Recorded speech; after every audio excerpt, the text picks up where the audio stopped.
धन धन सतगुरु तेरा ही आसरा। वाह जी, सत्संग जी, बहुत इंतजार किया आपने और काफी टाइम लग गया जुड़ने में। कहीं बाहर गया हुआ था, अभी लौटा हूँ और आते ही फिर मैंने सोचा कि चलो लाइव आना चाहिए, टाइम दिया है।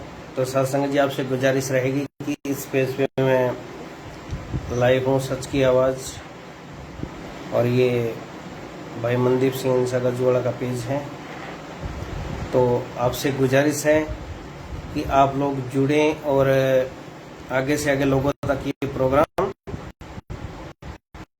शेयर करें, इस प्रोग्राम को आप सभी तक पहुंचाएं। तो सत्संग जी, नया काफ़ी लंबे समय बाद लाइव हूँ इस पेज पे, तो इतना रुझान नहीं है अभी तक। तो आप इस प्रोग्राम को आगे से आगे शेयर करें, बताएं लोगों को। दूसरा सत्संग जी, बहुत ऐसे मसले हैं, वैसे विचार हैं, तरह तरह की बातें चल रही है, नाना प्रकार के विचार लोगों के अंदर उठ रहे हैं, आपने देखे भी होंगे, सुने भी होंगे। तो उन सभी टॉपिक पे आप चर्चा करेंगे। यानी कुछ चैनल ऐसे कुछ बोले जिनके बारे में बोलना जरूरी है कि जिन्होंने डेरा सच्चा सौदा से जुड़े होने पे सवाल उठाए। सीधी बात है कि अकल देने की कोशिश की गई, दर्द उनका छलका, दर्द एक ही है।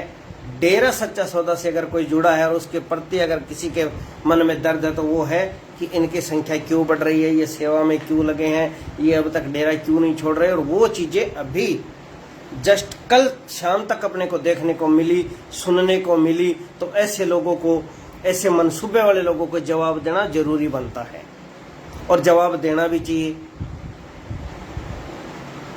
तो सत्संग जी, मैं कोशिश कर रहा हूं कि जो एक पंजाब का चैनल है, पंजाबी चैनल काफ़ी हैं, जब भी हजूर पिताजी के बारे में, डेरे के बारे में कोई भी बात चलती है तो वो लोग एकदम से एक्टिव होते हैं और लगते हैं जैसे बस सारा पैसा, सारा ध्यान इधर ही लगा दो कि बस एक एक चीज़ चलनी चाहिए कि डेरे के विरोध में कुछ न कुछ करें।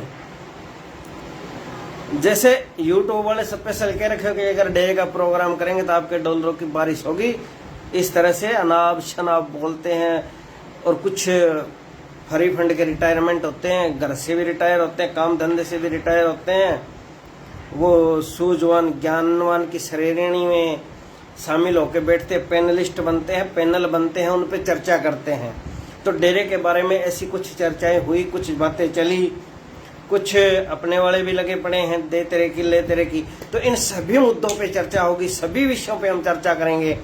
पर आपसे गुजारिश है हाथ जोड़ के कि इस प्रोग्राम को आप शेयर करें, आगे से आगे लोगों को जोड़ें। बहुत ज़्यादा गहरे सवाल हैं, हर किसी सत्संगी से ये सवाल होते हैं। तो वो सवाल जो लोगों ने किए वो मैंने आज पहली बार लिखे हैं साइड में, उनके जवाब दूंगा। तो आप भी आगे बता सकते हैं, अगर आपसे कोई ये सवाल करे तो ये जवाब बनता है। मेरी तरफ से तो ये है, मैं कोई ऑफिशियली नहीं हूँ, ना मैं ऑफिशियली पूछ के जवाब दे रहा हूँ, ना मैंने किसी से इसके ऊपर कोई चर्चा की है। पर फिर भी कई बार साध संगत से आम लोग सवाल करते हैं, आम लोग नाना प्रकार की बातें बनाते हैं। तो मेरी कोशिश यही रहती है कि हम जवाब दें, और जवाब दे रहा हूँ और बहुत अच्छे तरीके से दूंगा।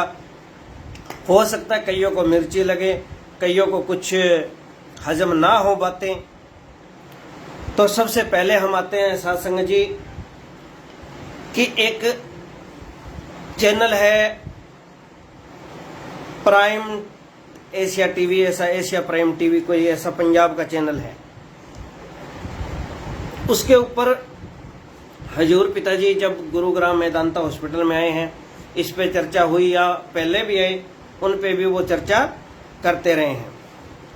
तो सत्संग जी, क्या है कि उन्होंने क्या क्या सवाल उठाए हैं, क्या क्या बातें हुई हैं, और क्या अनर्गल बोला गया, किस वे में, किस जगह उनके, यानी पिताजी को तो पेट में दर्द ये हुआ इसलिए मेदांता लेके आए, और उनके पेट में दर्द ऐसा है कि उन्हें कहीं दिखा नहीं सकते, ना वो किसी को बता सकते। वो पिताजी कहते हैं ना कि वो अंदर ही अंदर सड़ रहे हैं, टिड्ड पीड़ ओना देवी है।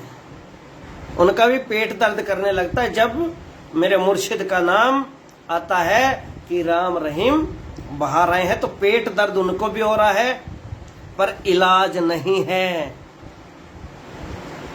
तड़प वो भी रहे हैं, उनका इलाज चल रहा है, उनका इलाज नहीं चल रहा, ठीक है, और उनका जोर भी नहीं चल रहा, पर थूक उछालने में, अपनी संस्कार दिखाने में वो लगे रहते। तो इसीलिए मैंने इस प्रोग्राम का नाम चज दे विचार वर्षित चज दे संस्कार रखा है। आपको बहुत मजा आने वाला है प्रोग्राम में, आप जुड़िएगा, औरों को भी जोड़िएगा। तो सबसे पहला जो उन्होंने प्रोग्राम शुरुआत की, तो उसमें सवाल था, एक प्रोग्राम है उनका चज दे विचार, उसमें एक बहन बैठती है और एक भाई बैठता है। प्रगट बाबू ने भी उसी पे इंटरव्यू दिया था, और कुछ जो ये मनमुखी लगे पड़े हैं, मनमते लगे पड़े हैं, ये भी उस चैनलों पे जाके आए हैं, उनको बुलाया है, उनको इंटरव्यू वगैरह दे रखे हैं। साथ संगत जी, पहला उनका सवाल था कि आजकल देश च कोरोना वाला वध रहा है, ते रब नूं भी कोरोना होने दी खबर आने लग गई। ठीक है कि देश में कोरोना बहुत बढ़ रहा है और रब को भी कोरोना हो गया, ये ऐसा सुनने में आ रहा है। पहली बात तो ये कि मेरे सतगुरु के प्रति उन्हें यह तो एहसास है कि साध संगत उन्हें रब मानती है और वो रब हैं, चाहे वो किसी बहाने से कहे, कैसे भी कहे, तर्क कुतर्क में मेरे मुर्शिद के लिए उन्होंने रब का नाम यूज किया। ठीक है, अगर ऐसा कोई हम किसी के लिए कर दे तो ये बात अलग हो जाती है कि आपने जी उपमा कर दिया, आपने तुलना कर दिया, आपने फलाना कर दिया, धिमकाना कर दिया। तो साथ संगत जी, रब को कोरोना हो गया, और अगर रब है तो बीमार क्यों हुए, ये सवाल थे उसके सबसे पहले। तो भाई, रब धरती पे आता है तो वो कोई रब के रूप में ऐसे नहीं आता कि वो जो इस सृष्टि के नियम है, कायदे कानून है, उनकी धज्जियां उड़ाएगा। वो मर्यादा बनाता है, खुद मर्यादा पुरुषोत्तम कहलाता है, मर्यादा में रहना जानता है। और वो इस सृष्टि में आया है तो इंसानी शरीर लेके आया है, और इंसानी शरीर के तहत उसने जो जो यहाँ पे क्रियाकलाप है मनुष्य जीवन के, वो वैसे ही करते हैं, विचरण वैसे ही करते हैं आम आदमियों के बीच में। ठीक है, तो दूसरा कि उनको कोरोना क्यों हो गया। तो भाई, संत कभी बीमार नहीं होते।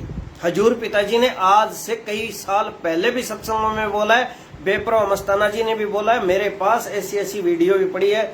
मैं आज आप इस सलाह थी कि आज आपको मैं दिखाऊंगा। सबसे बड़ी बात यह होती है कि जब संत किसी जीव को नाम देते हैं, उसका उद्धार करते हैं, उसके कर्मों का बोझ उठाते हैं। जब हजूर पिताजी नाम देते हैं या परम पिताजी ने नाम दिया, तो आपको ने सुना भी होगा और लोगों ने देखा भी है कि जो इस दायरे में बैठा है, आज से पहले उसने जो भी कर्म किए हैं, हे मालिक उन्हें तो माफ कर देना। तो वो उनके कर्मों का।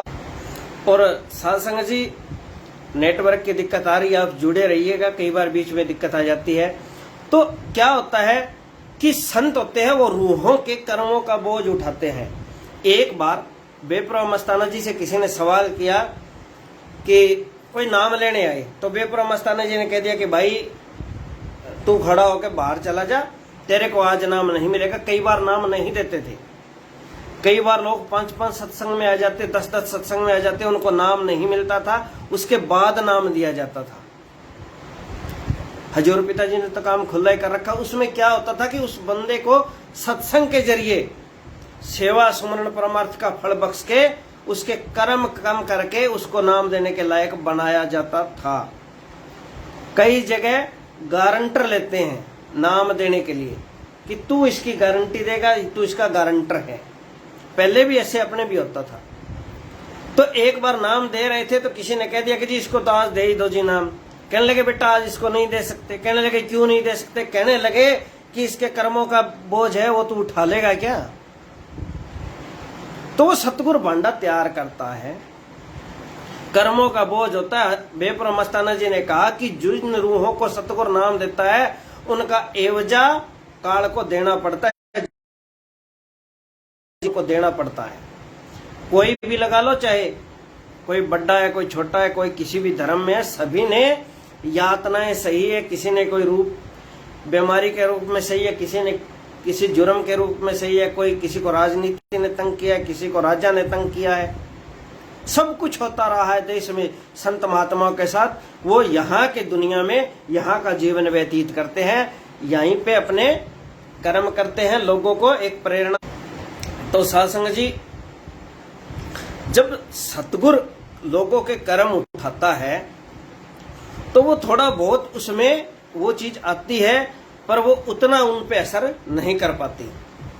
तो रब को कोरोना क्यों हो गया, और अगर रब है तो बीमार क्यों हुआ, इस चीज का ये जवाब है। आप भी बता सकते हैं कि संत अपने शरीर पे कई बार दूसरों के कष्ट लेते हैं।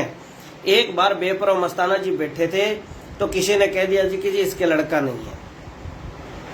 अब छोटी सी उदाहरण से समझिए, कहने लगे बेटा इसके तो लड़का नहीं, उसके तो कहने लगे बाबा देना पड़ेगा, ये है वो, ऐसी कुछ मिन्नतें करने लगे। काफी और सत्संगी भी थे उस टाइम में, जितने भी होते थे। तो उन्होंने बेपरवाही से गुजारिश की, बेपरवाही निकलने लगे कि भैया बेटा तो इसके हो जाएगा, पर इसका जो कर्म चक्कर है वो हमें अपने शरीर पे लेना पड़ेगा।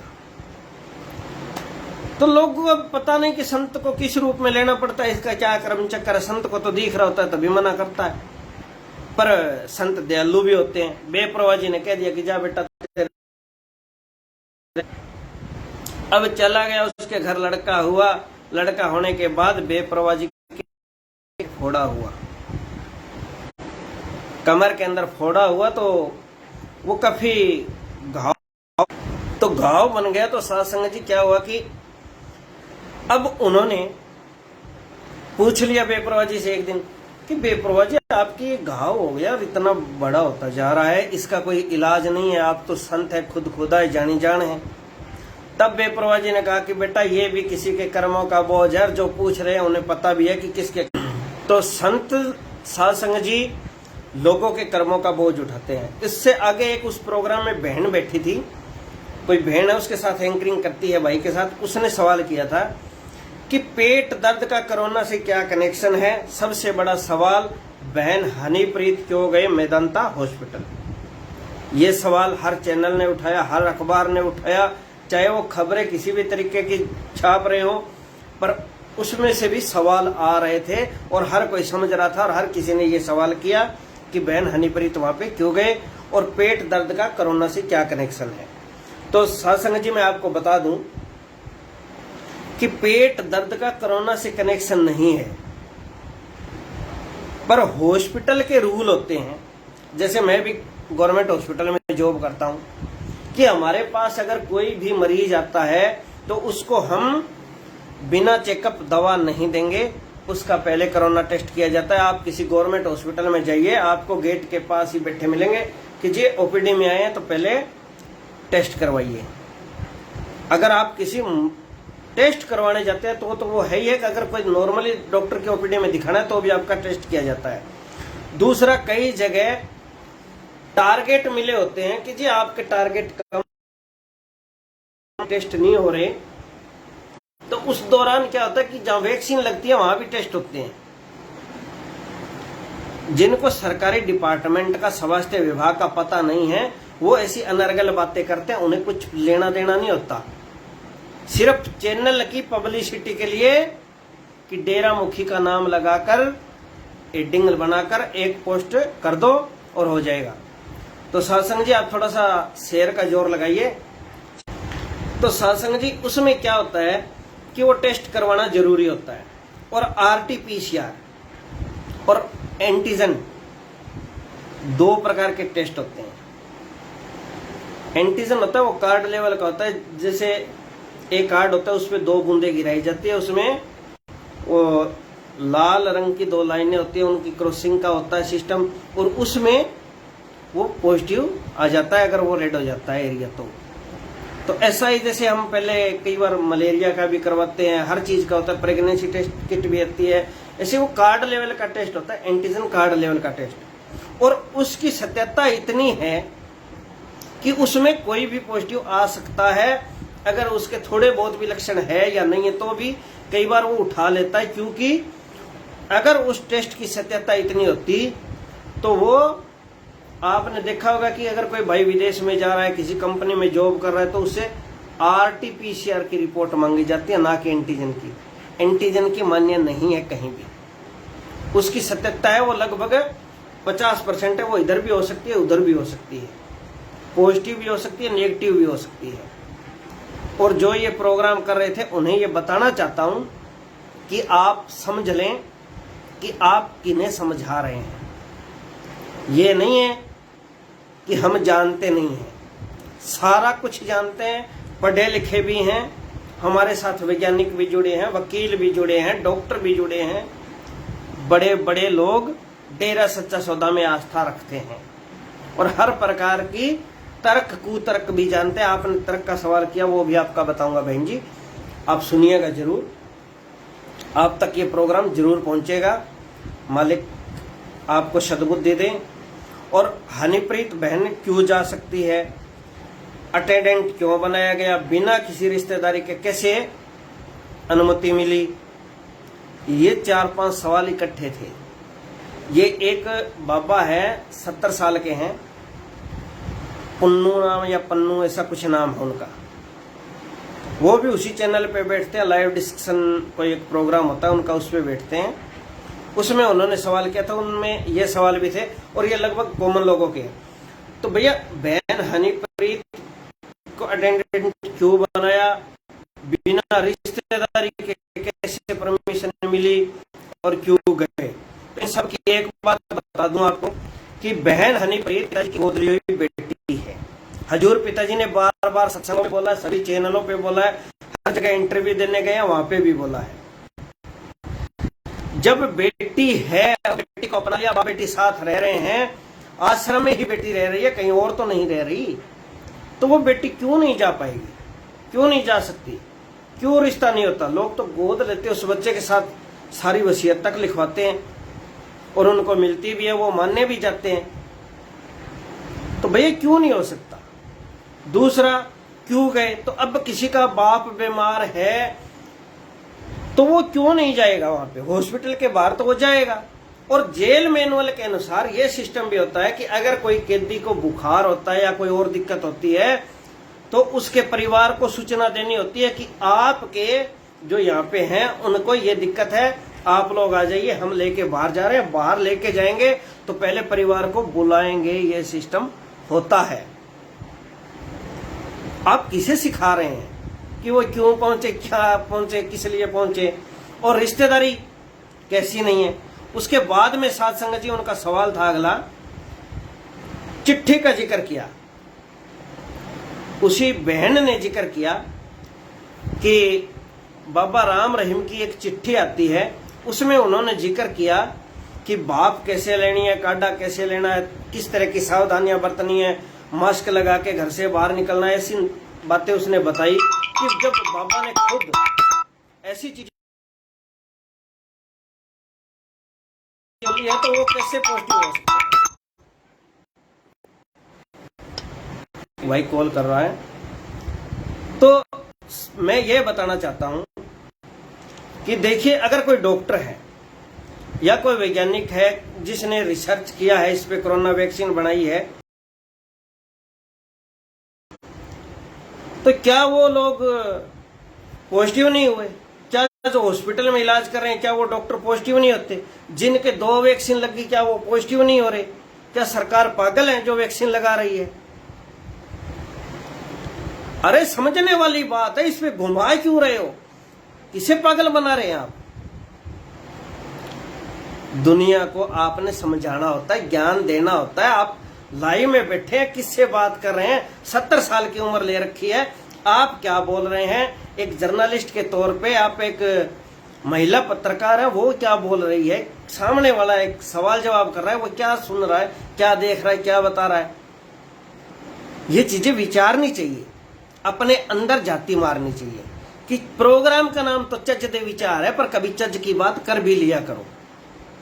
ये चज की बातें नहीं है, ये मैनिपुलेटेड होता है। पता नहीं किसके इशारों पे तुम प्रोग्राम करते हो, ये बात मेरे को कहनी पड़ रही है, क्योंकि तुम्हारे संस्कार दिख रहे हैं, चज के संस्कार नहीं है, कुछ बिकी हुई बातें हैं, कुछ बिकी हुई खबरें हैं जिनको आप लोगों ने परोसना होता है।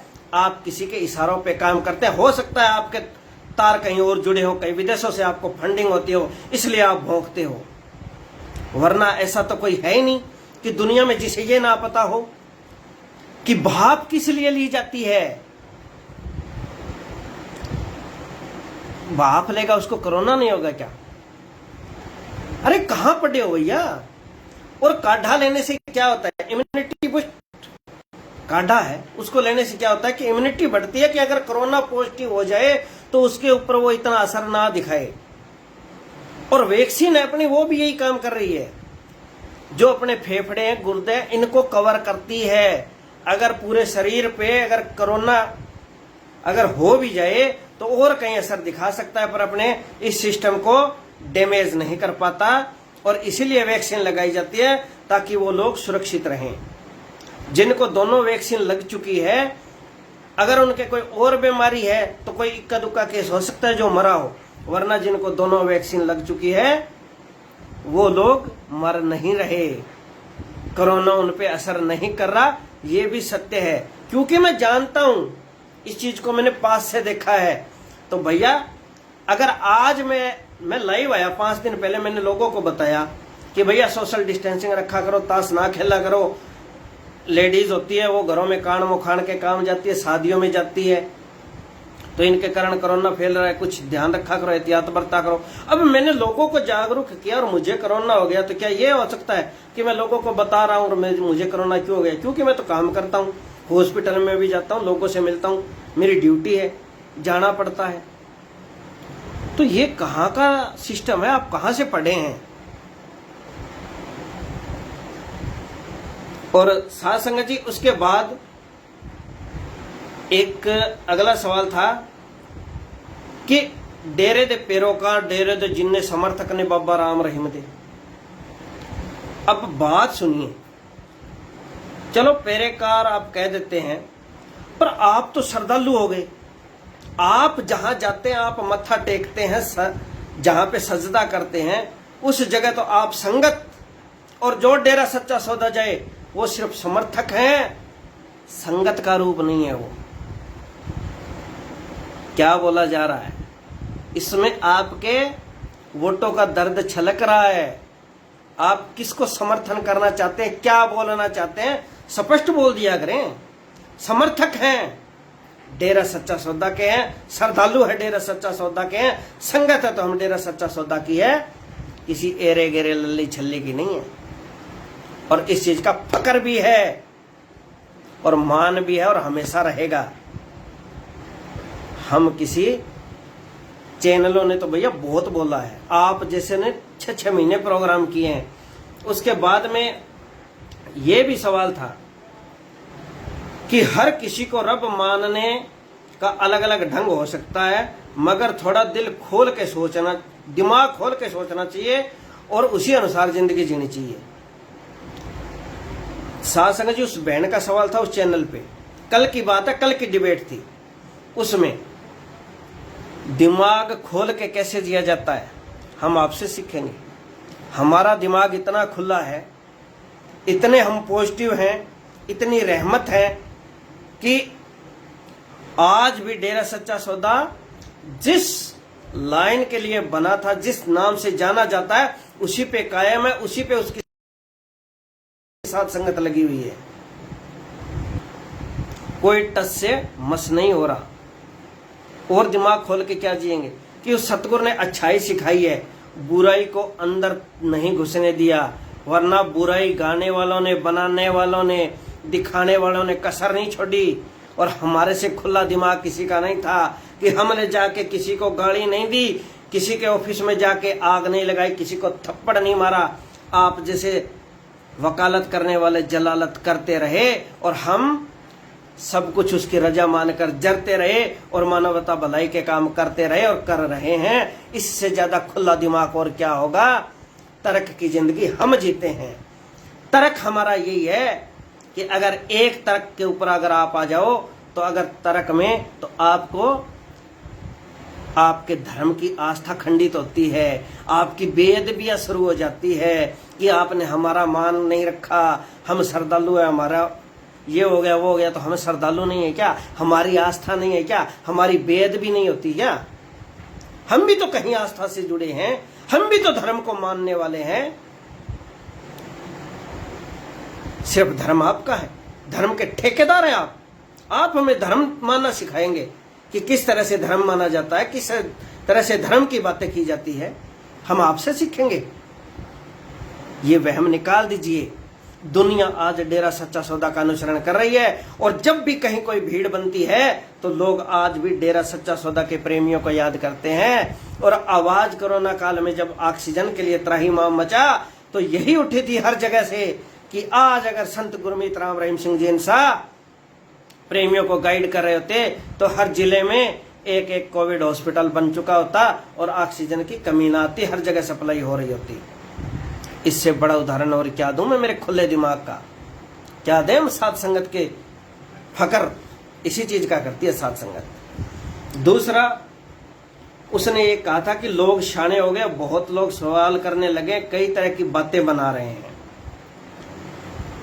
अब सवाल देखो, बात कहाँ चल रही थी और कहाँ लेके गई वो बात। एक महिला होके क्या बोल रही है, कहाँ जा रही है, बात हम सारी समझ रहे हैं कि लोग ये बात बना रहे हैं कि हनीप्रीत बहन वहां पे क्यों गई। तो भाई वो मेरे हजूर पिता संत गुरमीत राम रहीम सिंह जी इंसा की बेटी है। एक बेटी बाप के पास जा सकती है? किस धर्म में, किस कानून में, किस हॉस्पिटल के नियम में, किस जैन में लिखा है कि ये नहीं जा सकते? तो वो जा सकती है। लोग बातें बनाते हैं, लोगों का क्या, लोगों की देख के तो हम जी नहीं सकते, हम लोगों के सुने तो अच्छे काम नहीं कर पाते। तो लोगों की सुननी तो हमने बंद कर दी, और आप जैसे सुनते और फिर आगे फैलाते हैं। गलत सुनते हो, गलत सोबत है, गलत संगति है, गलत संस्कार है, गलत आपके घर में अनाज पक रहा है, इसीलिए आपके दिमाग में ऐसी उपज होती है, विचारों के ऐसे विचार पक रहे हैं। तो आप कुछ सोचा करें बोलने से पहले कि आप किसे ज्ञान दे रहे हैं। और दूसरा, उस भाई ने ये कहा था, जो टाणा टाणा है कोई, या टैना है, जो भी, पता नहीं क्या नाम है उसका, टैना टाणा, उसने कहा कि जिसके दिमाग में सवाल आ रहे हैं मतलब उसका दिमाग सही काम कर रहा है, वो तंदुरुस्त जहनियत का मालिक है। सवाल ठुकवे होने चाहिए, ऊट पटांग नहीं होने चाहिए। जो अपने आप पिता बने बैठे हैं उनके भक्तों को सोचना चाहिए। सत्संग जी, आपसे फिर गुजारिश कर रहा हूं कि इस प्रोग्राम को एक बार शेयर करें। आप काफी सवाल हैं उनके, और मैं एक एक सवाल का जवाब दे रहा हूं। ये प्रोग्राम उन तक जाना भी है, पहुंचाना भी है। सत्संग जी, जिसका दिमाग काम कर रहा है, उसके दिमाग में सवाल उत्पन्न हो रहे हैं, उसका दिमाग सही ढंग से काम कर रहा है। तो सवाल तो हमारे दिमाग में बहुत है, हमारा दिमाग काम कर रहा है और सही भी सुन रहे हैं कि डेरा सच्चा सौदा शुरू दिन से पाखंड के खिलाफ था, और पाखंड के खिलाफ ही डेरा सच्चा सौदा ने इतना बड़ा मुकाम हासिल किया है कि उस रब से, उस प्रभु परमात्मा से जो मिलाने की कड़ी है, उसके दरमियान की जो चीज है उसे जिंदा राम कहा गया है कि वो जिंदा राम है। वक्त का गुरु, वक्त का वेद और जिंदा राम की बात की गई है। तो दिमाग तो हमारा सही काम कर रहा है कि हमने सही चीज को पहचाना है और सही जगह गए हैं। अगर कोई डॉक्टर पहले होके मर गया और उसकी लिखी कोई दवाई पड़ी है और हम उस दवाई से ये चाहें कि इलाज कर ले और आज बीमारी नहीं है, तो इलाज तो नहीं होगा। तो वक्त का वेद चाहिए जो मौके पे आपको इंजेक्शन दे सके, मौके पे आपको टिक्का लगा सके, आपको सही कर सके। इसीलिए वक्त का गुरु, वक्त का वेद चाहिए। और इससे ज्यादा हमारा दिमाग क्या काम करेगा? दिमाग हमारा तो सही काम कर रहा है, आपका कर रहा है या नहीं कर रहा। और अगर इसी बीच में मैं दो बातें और बोल दूं तो शायद आप ऊपर से नीचे तक पिलाने लग जाओगे कि हमारी बेअदबी हो गई है। वरना सच्चाई तो और भी बहुत है। दिमाग और तरह भी काम करता है और अच्छे से करता है और अच्छे से बताना भी जानता हूं। पर मेरे सतगुरु ने मुझे किसी धर्म की बेअदबी करना नहीं सिखाया। उसने ये नहीं सिखाया कि आप किसी दूसरे की बुराई करके सच्चे सौदे की को ऊपर उठाओ। अपने धर्म की बड़ाई करके हम दूसरे को नीचा दिखा के अपने धर्म को बड़ा नहीं बना सकते। ये मेरे सतगुरु की शिक्षा नहीं है। शायद आपने किन लल्लू पंजों से सीखा है, वरना गुरु साहिबानों की भी ये शिक्षा नहीं है, देवी देवताओं की भी शिक्षा नहीं है, किसी पीर फकीरों की शिक्षा भी नहीं है। जो लोग ऐसा करते हैं उन्हें सोचना चाहिए कि आप कर क्या रहे हैं। क्या आप धर्म की राह पे चल रहे हैं? क्या धर्म ने सिखाया है कि अच्छे करने वाले लोगों के ऊपर आप टोंट कसें, आप उनका मनोबल गिराएं, आप उन्हें रोकें? ये किस धर्म की शिक्षा है? जिस आदमी ने आपको कभी देखा नहीं, आपसे मिले नहीं, कभी आपसे मुखातिब नहीं हुए, आपका कोई बुरा नहीं किया, और आप दे तेरे की ले तेरे की प्रोग्राम पे प्रोग्राम किए जा रहे हैं, परोसे जा रहे हैं, तो ये क्या है? किस धर्म की शिक्षा है ये? और उसके बाद में 70 साल का बुजुर्ग, वो पुन्नू, वो कहते हैं कि लोग पता नहीं की कह रहे हो तो अपनी धी कह रहे हैं। तो भाई धी है, बेटी है, तभी कह रहे हैं, और लोगों की हम सुनते कब हैं? तेरे नाल लाइया सोनिया नहीं रख दे उम्मीदा होर दे, बस उसकी सुनते हैं, उसके मानते हैं, हमें फकर है। आज भी कोई बंदा टस से मस नहीं हुआ तो उसमें कारण है। और कहते हैं कि लोग रब मानने लग जाते हैं, तो भाई ऐसे नहीं माना जाता। और बागड़ी में एक कहावत है, आपको बता दूं कि उस बाबा के सफेद बाल वो 70 के लगभग है, कि वर्ष हुए 60 बुद्धि गई नाठ, कि वर्ष हुए 60 बुद्धि गई नाठ, मतलब कि बुद्धि अकल चली जाती है, काम करना छोड़ जाती है आम लोगों की। और वर्ष हुए 70 बात करे इतर बितर, वर्ष हुआ 70 बात करे इतर बितर, भी वो इधर उधर के इतर बितर ऊट पटांग सी बातें करने लग जाते हैं। तो वो महाशय जी ऐसी बातें कर रहे हैं, ठीक है, तो वो ऊट पटांग बातें कर रहे हैं, तो उनका कसूर नहीं है, उनके ऊपर बुद्धि का भी फेर है और उम्र का भी फेर है। तो इस करके ये हो रहा है। और उसके बाद में उन्होंने ये कहा कि जो कहते हैं कि हम फलाने बंदे को रब मानते हैं, अपनी श्रद्धा ऐसी है कि हर किसी को रब मान लेते हैं। तो ये बात तो भैया आप लोगों ने भी देख ली और पूरी दुनिया ने देख ली कि हम किसी एरे गेरे नत्थु खेरे को रब नहीं मानते, और ना हमने किसी को माना है। कट्टा तिंगड़ दा किले दे जोड़ दे, तेरे नाल लाई सोनिया नहीं रख दे उम्मीदा होर दे। तो आज तक किसने माना है? कौन कह रहा है कि हमने किसी और को रब माना है? आपके कहने से मान लिया क्या? ये मन में से विचार निकाल दें। ना तो कभी कल्पना थी, ना किसी सोच में आया, और ना कभी कल्पना ऐसी आनी चाहिए। हे मालिक, ये जिंदगी ऐसे विचार आने से पहले खत्म हो जाए, पर तेरे अलावा किसी को और मैं खुदा रब नहीं मानूंगा। मेरा भगवान, पीर, फकीर, मुर्शिद सब कुछ तू ही था, तू ही है, तू ही रहेगा, और सारी साध संगत का भी वही खुदा है, वही रहेगा। अगर आप जैसे चंद लोग ये बातें बनाते हैं बरगलाने के लिए, तो भैया संगत ऐसी बातों में आने वाली नहीं है। पर फिर भी आप प्रोग्राम करते हैं, ऐसी बातें करते हैं, तो आगे से ऐसा ना करें। मालिक आपको सद्बुद्धि दे, इसीलिए इस पे चर्चा कर रहा हूं कि आगे से आप ऐसी हरकत ना करें। चज दे विचार प्रोग्राम का नाम है, तो चज की बातें किया भी करो, चज का ढंग भी सीखो, और चज के संस्कार भी ग्रहण करो, और कुछ परिवार में चज का कमाया हुआ दो, ताकि परिवार में भी तंदुरुस्ती आए, आपका दिमाग भी सही चले, ऐसी उठपटांग बातें आपके दिमाग में ना आए। रब मेरा एक था, एक है और एक ही रहेगा। और एक उसने बुजुर्ग ने ये बात कही कि उन्होंने ये कहा कि हनीप्रीत को बुलाओ, हनीप्रीत को बुलाओ। उन्होंने पिछली बार पीजीआई में आए तो भी कहा और मेदांता में भी कहा। तो भाई एक बात आपसे पूछनी है, किसने देखा, किसने सुना और किसने कहा कि उन्होंने ये कहा है कि उन्हें बुलाओ, उन्होंने रट लगा दी? यानी अगर किसी भी तरीके से अगर कोई नॉर्मल बात होती है, उसको दूसरे ढंग से प्रस्तुत करने का तरीका आपका व्यक्तित्व निर्धारित करता है कि आप किस हैसियत के मालिक हैं, आपकी औकात क्या है, आपकी बात क्या है, आपकी जात क्या है, आप इंसानियत में कितने के आगे बढ़ रहे हैं, कितने के गिरे हुए हैं, कितने की गिरी हुई सोच है। ये चीजें आपकी दर्शाती है। तो आगे से बोलने से पहले भैया सोच लेना। और उन्होंने ये भी कहा कि पंचकुला से जब 2017 के अंदर जा रहे थे तो हमारे पास फोटो आई है कि हनीप्रीत बहन बैठी चॉकलेट खा रही थी। 25 अगस्त 2017 को जब पंचकुला से रोहतक हजूर पिताजी गए थे, उस टाइम हेलीकॉप्टर में बैठे चॉकलेट खा रहे थे और क्यों ले जाया गया, क्यों बैठाया गया, हमारे पास फोटो है। उन्होंने ये भी कहा है, उसका नंबर नहीं है वरना तो मैं मांग भी लेता कि भैया वो फोटो मेरे को भी दे। ठीक है, ऐसी बकवास करते हैं, शर्म नहीं आती उन्हें कि किसके बारे में क्या बोल रहे हो। लोग, अगर आपकी भावना ठेस पहुंचती है तो लोगों की भावना भी जुड़ी हुई है। ऐसी बकवास हरगिज ना किया करें, उनके लिए नसीहत भी है। और एक सवाल ये भी था, कुछ जो काल के एजेंट है वो भी उठा रहे थे और लोग भी उठा रहे थे, और उन्होंने भी उठाया कि मेदांता बड़ा और पीजीआई छोटा क्यों, ये सवाल उठा था। तो भाई मेदांता बड़ा और पीजीआई छोटा क्यों, तो ये तो डॉक्टर देखेंगे ना, डॉक्टर निर्धारित करेंगे कि किस जगह किस कंपनी की कौन सी मशीन लगी हुई है, क्या लगा हुआ है और कहाँ लेके जाना है, तो वो डॉक्टर के अनुसार होता है।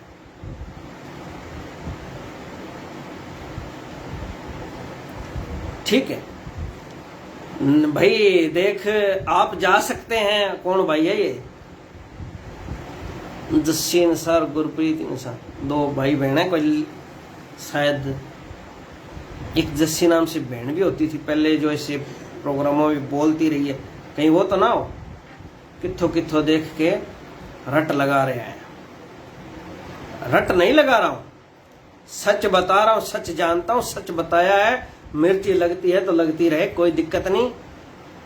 सिपरेट जलन ही पैदा करेगी पर घाव को ठीक भी कर देगी। ठीक है, तो दूसरा एक उन्होंने ये भी कहा था कि क्या हरियाणा सरकार ये जांच रही है कि लोग भड़कते हैं या नहीं भड़कते। तो भाई एक चीज आपको मैं बता दूं कि हरियाणा सरकार जांच रही है या ये नहीं जांच रही पता नहीं, पर इतना पक्का है कि लोगों के पेट में दर्द होने लगता है। हजूर पिताजी के पेट में दर्द हुआ, उसका डॉक्टर इलाज कर रहे हैं, पर जो लोगों के पेट में दर्द हो रहा है ना, उसका इलाज ना डॉक्टर के पास है, ना उनके खुद के पास है, ना आयुर्वेदा में है। तो भाई अपना इलाज यही है कि आप बुरी संगत सोबत छोड़िए, अपने खुद के अंदर झांकिए, खुद के विचारों का शुद्धिकरण कीजिए, तो ये दर्द ठीक हो सकता है, वरना इस दर्द का इलाज नहीं है। तेरे को वैसे ही फट रहे भाई, बहुत अच्छा लिख रहा है भाई साहब। तेरे माँ बाप धन्य है जो ऐसे संस्कार दिए हैं। मालिक आपको और तरक्कियां दे, आपके पूरे परिवार को ऐसा संस्कार दे कि आप आके ऐसे बोलें। और काल तो आप हैं ही, इसमें तो कोई शक ही नहीं है कि मैं हूं तेरा काल। तो काल तो आप हैं ही भैया। जो जब हम चर्चा कर रहे हैं किसी और चीज की कर रहे हैं, आपको ना मैं जानता हूं ना आप मुझे जानते हैं। ठीक है, वरना काल के पास तो इतना रिकॉर्ड है कि ये रूह धरती पे आ गई, ये तेरे खाते की है, पर आपके पास तो ये भी नहीं है शायद। ठीक है, तो अपना एजेंट हो सकते हैं आप, उसके काल नहीं हो सकते। ठीक है, काल के एजेंट है, काल बड़ा है, काल को भी मैं जानता हूं। एक काल सुन, काल पंगा नहीं लेने का। अच्छी तरह से गालियां दी, उसे भी ठोक बजा के देखा है। तो सासंग जी, सबसे बड़ा दर्द एक उस बुजुर्ग बाबा का था, पुन्नू का, कि मालवा, दोआबा और माझे में भी डेरे बढ़ रहे हैं। 2007 के बाद इनके डेरे बढ़े हैं, इनकी तादाद में कमी नहीं आई है। और जिस हिसाब से इनके समर्थक बढ़ते जा रहे हैं, लगता है कोई सियासत इनकी मदद कर रही है, कोई सियासतदान इनकी मदद कर रहा है, यानी सियासत का एक हिस्सा उन्होंने बोला है। तो सासंग जी आप सुन सकते हैं दर्द कहां हो रहा है कि मालवा के अंदर साध संगत बहुत ज्यादा थी और सबको पता है कि इधर का उधर करके रख देते हैं। जिधर प्रेमी लगते हैं काम तमाम करके ही छोड़ते हैं, चाहे किसी भी तरफ लग जाए। और इन्हें यह डर सता रहा है कि माझा और दोआबा, ये भी दो पंजाब के क्षेत्र हैं। जैसे अलग अलग शेखावटी होती है, राजस्थान में से बटे हुए हैं लोग, तो इसी तरह पंजाब में है या हरियाणा में बांगर कह लीजिए आप।